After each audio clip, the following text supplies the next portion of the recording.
So, what is it? Is it horrible or is it delicious? It is what you label it. This is what it becomes. Huh? In the eye of the beholder. Exactly. But it doesn't, we don't notice it. We really think it's horrible. And then we make it horrible or beautiful. Masochists, they pay money to be abused. And they label it what? They label it pleasure. It becomes pleasure. But it doesn't mean that, abuse is okay. That's not what is being said, because it creates a lot of suffering. But what is being said, it is not as solid, real abuse as one sees it. And then also what I maybe wanted to say, what we discussed yesterday with Titsa, in order to have compassion, you need to be quite strong and self-sufficient. Yes, of course. This is why you practice the lower path. But I find this then continuing and doing this for others really helpful, because what can happen if you are so good at doing absolutely no negative emotions and your life goes really well, you can become very arrogant about this. That's a danger. And I see it with climbing. When the helicopters have to go out, it's usually for those people who are good at climbing, because they're going into situations that are dangerous, where other people are not so good, they will never go there. So that I was thinking about that this morning as I was doing my practice.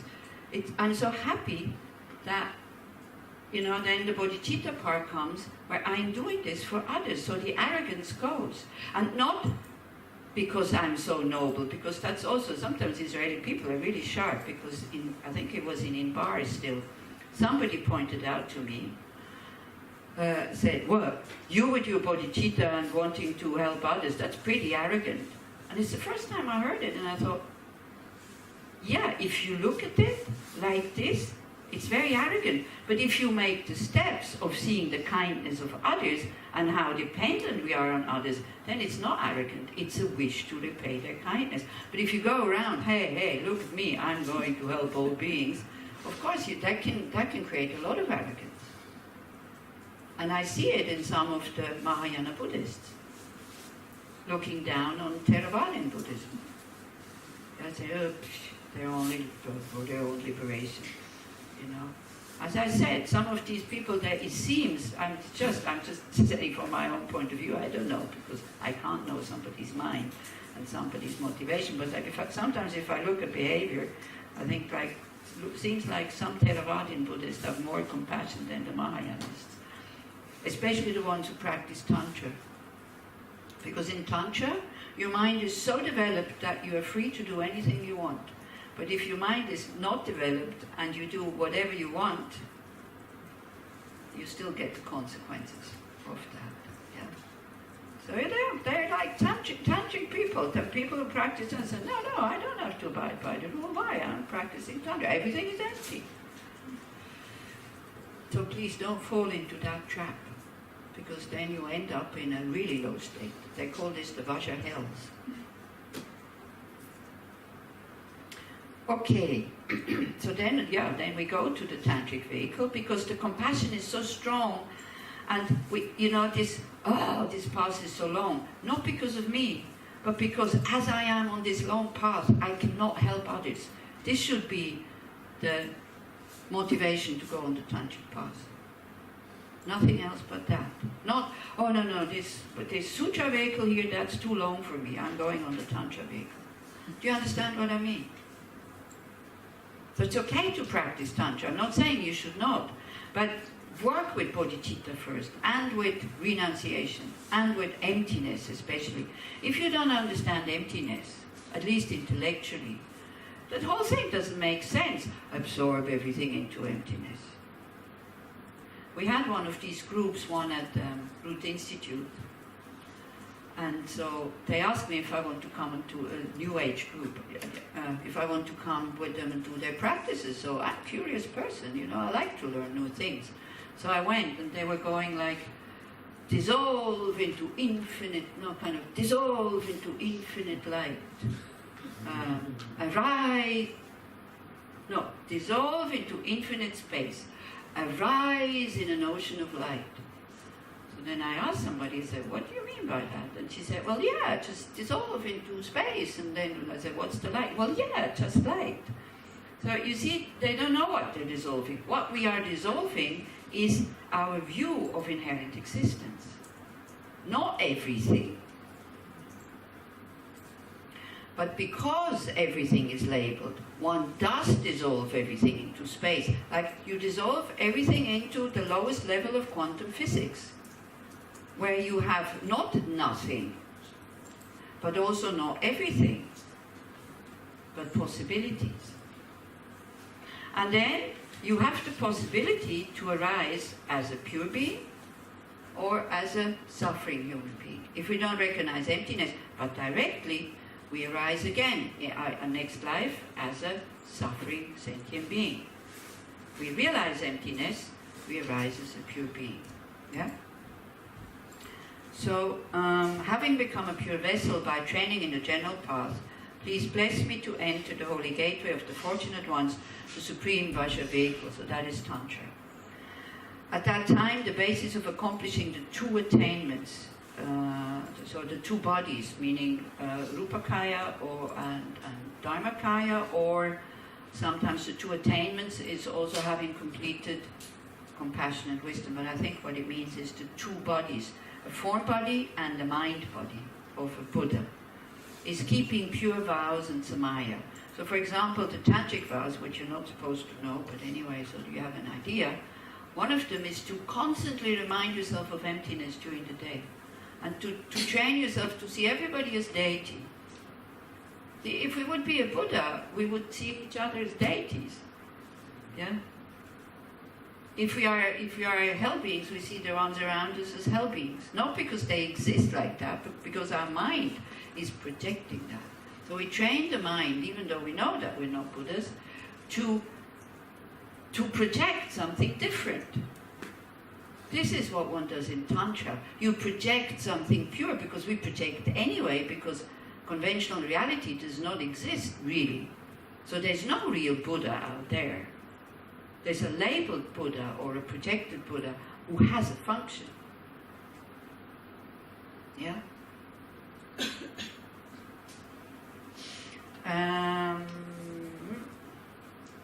So one of these vows is to train yourself to see, whenever you go, so beautiful, that the training would be, just my mind seeing it like that. By nature is empty. Then the whole thing loosens up. Yeah? Or, when we say, wow, what a nice day, say, oh, what a nice dream. Yeah? Or, what a horrible day. Oh, what a horrible dream. This is what you train. Yeah? And then there's other things.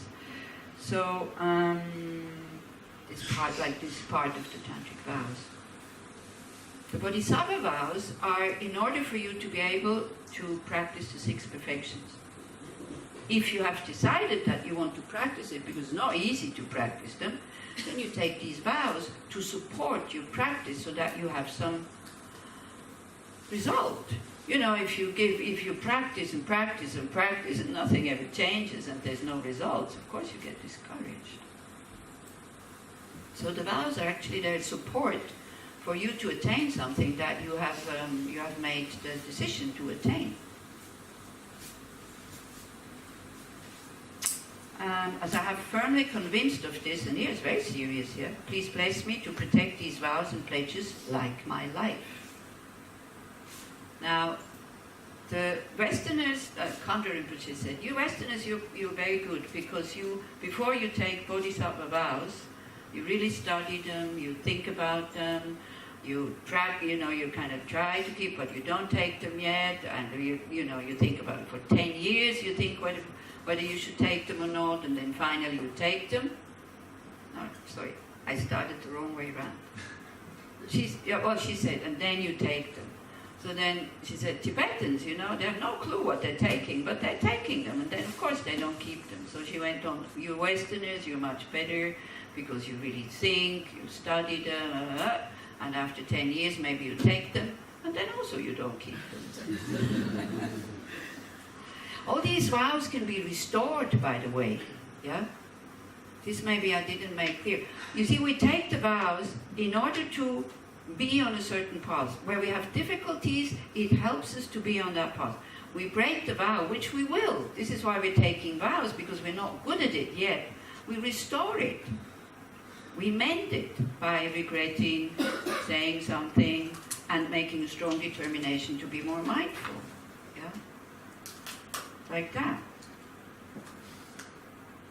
So even Atisha said, he said, yeah, the Praktimoksha vows, I think I can keep them.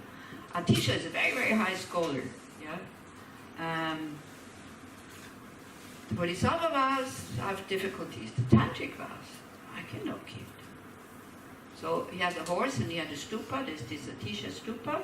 Every time he felt that he had broken a vow, he got down from the horse and he kneeled to the stupa and he confessed.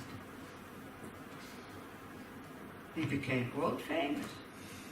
He's one of the biggest scholars in Tibetan Buddhism. He's the one that they brought to Tibet to reinstall Buddhism. And actually it's the one who made this structure from the land of the past. Yeah? And then Lama Tsongkhapa took it and elaborated on it. But he made this structure to put all the 84,000 teachings of the Buddha together so we can go quite safely step by step.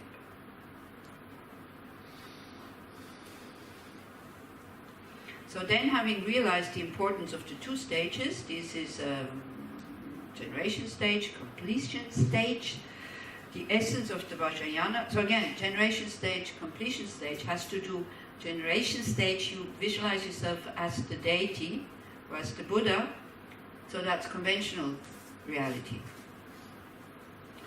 The completion stage, you work with your inner channels and then you dissolve everything. So you work with energies and chakras and stuff like that. So definitely for that you need instruction and you need a guide because it can go off very quickly. Yeah, so because it's a very strong practice. And if you do it just for fun, then also it's a waste. Because you don't create the karma for enlightenment, you create the karma to have fun. So it's a bit meaningless. It would be like, you know, you have the power of an atomic plant and you use it for your torch. Yeah? That would be a bit of a waste, isn't it? Instead of sharing it with all others. Then having realized the importance of the two stages, the essence of the Vajrayana, by practicing with great energy, never giving up the 4 sessions, please bless me to realize the teachings of the Holy Guru. So again, you have personal, if you go into such a long retreat, then you would have a personal guru who sends you there, and who follows you in the retreat and asks what is happening and gives you direct advice. So then it's no questioning that to do something like this, that person has to be realized, him or herself, which I am not at all. So, like that, now the dedication, like that, may the gurus who show the noble path and the spiritual friends who practice it have long lives. Please bless me to pacify completely all outer and inner hindrances. In all my lives, never separated from perfect gurus, may I enjoy the magnificent Dharma by completing the qualities of the stages and path. May I quickly attain the state of a Vajradhara. Then, that's it, you're a Buddha. Actually, this whole thing about being very courageous and coming a bit haughty or arrogant about it, I remembered another incident. It was in Root Institute in Bulgaria, and I told you about these dacoits, yeah, with the self-made shotguns. So we had... the evening session was like the 9-point death meditation. Somebody got really angry and said, "Why are you telling me? I am not afraid of death. I survived 3 wars." You can imagine where the person was from. Because there's not many European people who have survived 3 wars. I've survived 3 wars and we said, "Please don't go." I'm going. And we said, "Please don't go because the dacoits are out." I am not afraid of them. He got out on the path. He got shot. Not dead, but about 40 pellets in his legs.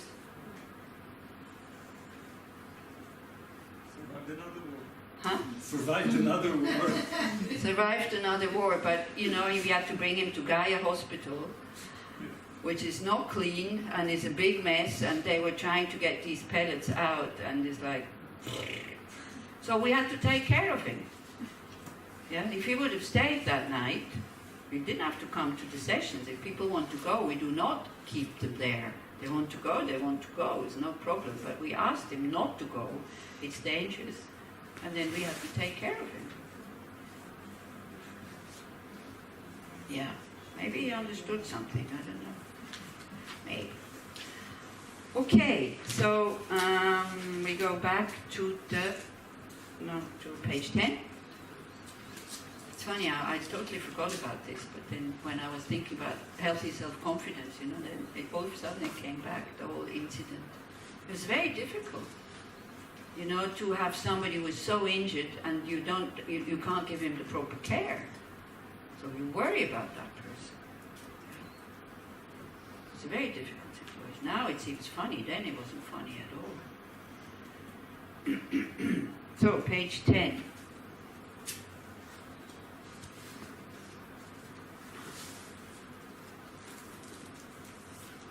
So when we talk about bodhicitta, you have 2 times 2 bodhicittas. Okay, now it gets a bit technical.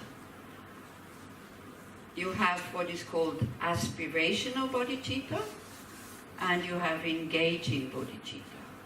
So aspirational bodhicitta, you hear about the teachings, you think, wow, it's a good idea, and you start to contemplate on these points, either the first method, the 7-part cause and effect, or the second one, or the 2 combined together.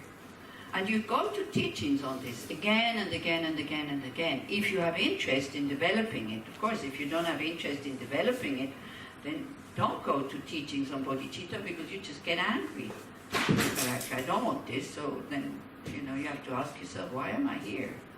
But if you're interested in developing that beautiful mind, then it's good to go to teachings and to hear and to discuss it with others and to practice together and all this, because it's not easy, you know, to let go of what I want, because we're not Buddhas yet. But then you train, as we said yesterday, in small things. So that is aspirational bodhicitta. You put effort into developing it, but you don't make the step yet. Then engaging bodhicitta, you take the bodhisattva vows, and you then, as much as possible, train in the 6 perfections. So the 6 perfections is something that a Buddha does, because he has trained as bodhisattva in these things.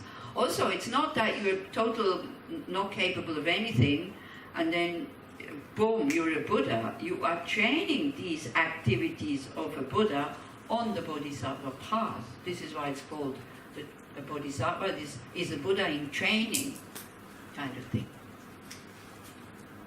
Okay, so then that is called engaging bodhicitta. But then you also have, sometimes you hear about conventional bodhicitta and ultimate bodhicitta. To remember when we talked about the basis, the method, and the fruit. Does anybody remember what the basis is? Don't be despaired if you don't. You need to hear this many, many times. It's okay. Anybody remembers? No, wait. Maybe those people who would be, you should know it, to be honest. So then afterwards I'll ask you, okay? But let them think a little bit, because that's how you learn. That's the best way to learn, being asked questions that you cannot remember, that you don't know. You know, if you know it, then nothing moves. But it's like when to being asked questions and not knowing the answer, then something, because we're so arrogant and we think we know everything, so then something kind of has interest to know it a little bit deeper or a little bit better. I don't think I understood the question. Where does that come from? Okay. I was talking about the basis, the path, and the fruit. Do you remember what the bases are?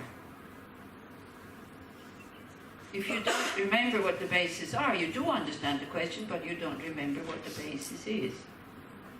It's only 2 words. It's 2 words for each one.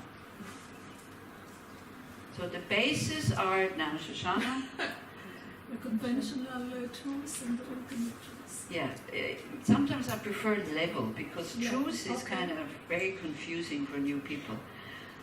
The existence on a conventional level means that everything does exist, but only dependent on other things, not autonomous, not from their own side.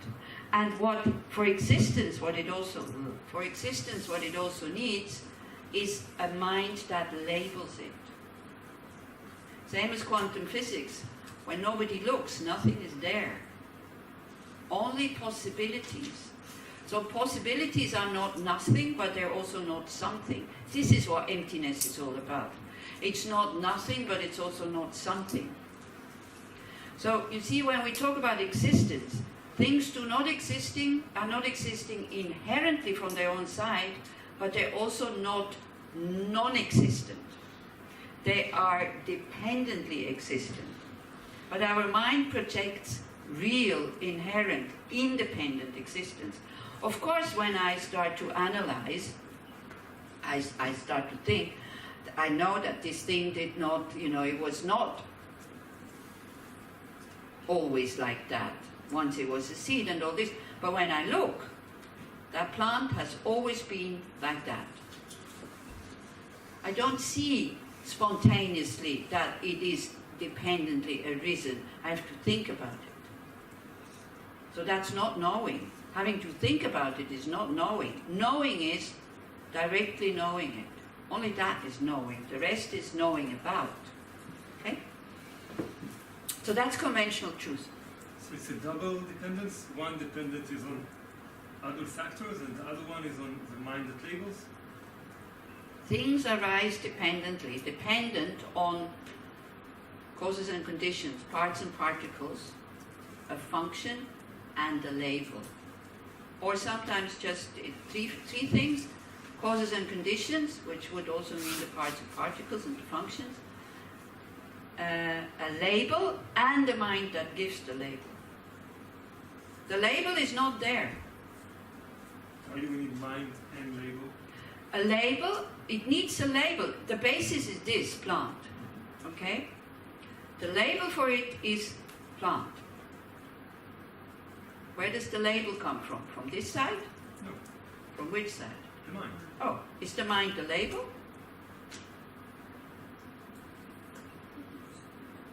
When it labels, the mind. Is the mind the label? When it's labeling, It's the label? this is No. also the mind stream. No, it's not the label. That's why you need the basis to put the label, and the mind who puts the label. If any of these 3 are missing, nothing exists. Because the mind is there and the parts and particles are there, but the label is nowhere. Yeah, the label is being given by the mind. It's not something. But also the parts and particles are not there. Also the mind is not there really. None of it is really there. Don't go into the mistake that, oh, the label does not exist really, but the mind exists really and the parts and particles exist really. It's not like that. You- is an object. Huh? A label is an object. Okay. Thought, an object exists, a thought exists. But it's not the mind. The label is not the mind. Maybe after the break we go more into wisdom, maybe it becomes more clear. So anyway, so the basis is what we work with. We want to understand conventional level and ultimate level. So the ultimate level is the emptiness of things, the lack of inherent existence. So whatever has to do with things that we can perceive or we can talk about or we can, we can train, that goes into conventional bodhicitta, compassion. The compassion side is conventional bodhicitta. The emptiness side is ultimate bodhicitta, because it has to do with the ultimate level. Why it is called ultimate? Because when you are in meditation on emptiness, there, the things exist the way that they appear, meaning nothing. And then what does the bodhisattva do? What? What does an ultimate bodhisattva do? There's no ultimate bodhisattva. A bodhisattva practices both. It's bodhicitta, ultimate bodhicitta and conventional bodhicitta. So a bodhisattva has to spend a lot of time meditating on emptiness. So while he's meditating on emptiness and nothing appears to his mind, he's not doing anything except for making his mind familiar with absence of inherent existence. So you see, when a bodhisattva, for example, meditates on this pen, he is not denying that the pen does exist. He denies real existence. So he's looking for the pen in the parts. And he takes the whole thing apart and he ends up with that's no pen, and that's no pen, and that's no pen, and that's no pen, and that's no pen, and at the end there's nothing left. So then he puts his mind on the absence of inherent existence, not the absence of pen, but the absence of a really inherently existent pen in his meditation on emptiness. And it's called ultimate bodhicitta or ultimate level because then nothing appears to the mind, and that's how things exist as just possibility, nothing appearing yet. Whereas with on the conventional level, things appear, but they don't exist the way that they appear. Everything is a fake. So what is the difference between emptiness and bodhicitta and ultimate bodhicitta? What do you think? I don't know. I saw that in the emptiness it combines with the bodhicitta. Yeah, but you see, ultimate bodhicitta, you meditate on emptiness. Emptiness doesn't really mean that you meditate on emptiness. Emptiness is just emptiness. Is it possible that there is somebody who You want some water? no, I have some. Oh. Somebody who realizes emptiness, and there is somebody who is in ultimate bodhicitta. What would be the difference? Well, somebody, stream enter, once returner, a never returner, an arhat, is in meditation on emptiness, but it's not ultimate bodhicitta because the reason for meditating on emptiness is because you want to benefit all sentient The beings. reason next. Yeah. That's why it's not ultimate bodhicitta. Yeah. So, huh? Who do you help once you realize emptiness? You come out of your meditation, my dear, and then you practice the six perfections. You're not sitting there forever. The arhat sits there forever and ever and ever, but not the bodhisattva. He has meditation periods and post-meditation periods. And in the post-meditation periods, he practices the 5, or let's say the 4 at least, other perfections. And then he becomes a Buddha. It's the what you just said is the same as, what's the point of somebody going to medical school? Whom can they help? If nothing is really existing, inherently existing. Then? But still, now you're falling into nihilism. Kitty, what are you doing? Things do exist on a nominal level. Also after you realize emptiness? For the person, look, I don't know, I haven't realized emptiness, but that person sees that all of us are stuck in ignorance and comes and teaches us how to get out of it because they know the path. This is what you do. Yeah? And then also if you look in the book Meditation on Emptiness, you have all these, what delusions you abandon when, and This is like, it's a long path until until the mind is free of the veils through omniscience. That's what a bodhisattva does on the path. He gets rid of the hindrances for all knowing. What that an arhat still has. The arhat has gotten rid of hindrances for liberation, but the bodhisattva is getting rid of hindrances for all knowing, so that he doesn't see. A Buddha has a mind who uninterruptedly, spontaneously benefits others without having any intention without having any thoughts. It just comes totally natural because of these trainings. That is a Buddha. But you have to get there.